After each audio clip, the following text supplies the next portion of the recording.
नमस्कार. मी श्री संजय उत्तम लाड, राहणार कनकसागज, तालुका वैजापूर, जिल्हा छत्रपती संभाजीनगर.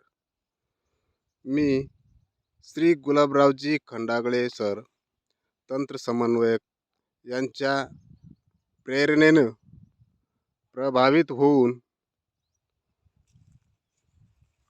त्यांच्या SRT या पद्धतीनं मी शेती करण्याचा निर्णय घेतला आणि त्यांच्या पद्धतीनं मी बेडवरती गहू या पिकाची लागवड केलेली आहे.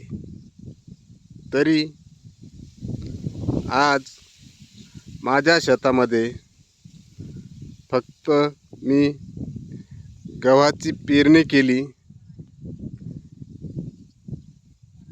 ड्रीप अंथरलं आणि ड्रीपनं पाण्याचं नियोजन करून ड्रीपद्वारेच खताचं नियोजन केलं, पाण्याचंही नियोजन ड्रीपद्वारेच केलं. आणि या गव्हाच्या शेतामध्ये कुठलंही मेहनत न करता फक्त आणि फक्त एका तणनाशकाच्या सहाय्याने अशा पद्धतीने आमच्या शेतामध्ये गव्हाचं हे पीक शानदारपणे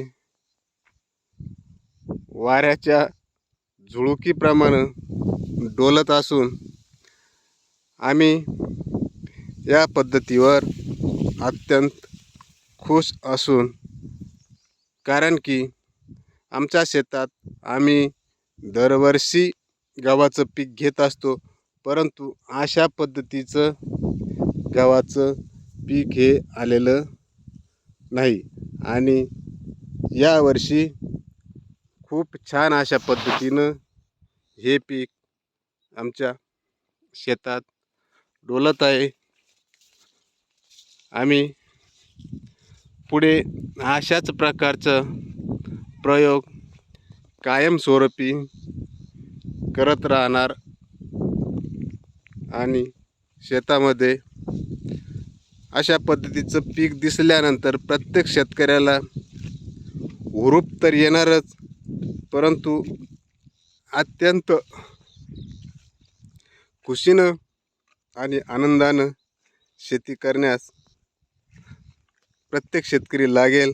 कारण या पद्धतीनं जर शेती केली तर मेहनत कमी, खर्च कमी आणि उत्पन्नाची हमी, अशा पद्धतीनं हे पीक येऊ शकतं. तर शेतकरी मित्रांनो, आपणही या पद्धतीचा अवलंब करावा आणि आपल्या शेतात उत्पन्न हे भरमसाठ पद्धतीने येईल अशी मी प्रत्येकाला खात्री देतो. कारण माझ्या शेतात मी हा प्रयोग करत असून तो खूप छानपणे दिसत आहे. मी श्री गुलाबरावजी खंडागळे सर यांना खूप खूप धन्यवाद देऊ इच्छितो की त्यांनी आम्हाला बहुमोलाचं सहकार्य केलं आणि तेही फक्त फोनद्वारे. त्यांच्या या सहकार्याला आम्ही सलाम ठोकतो. कारण दरवर्षी आम्ही हे पीक करत होतो, परंतु अशा पद्धतीचं पीक आम्हाला दिसत नव्हतं.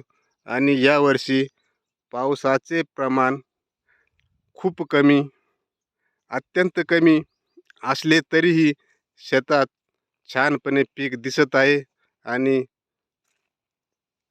भक्कमपणे ते शेतात उभे असून उत्पन्नही भरपूर निघेल अशी मी आपणास ग्वाही देतो. आणि श्री गुलाबरावजी खंडागळे सर यांना खूप खूप धन्यवाद देतो. धन्यवाद.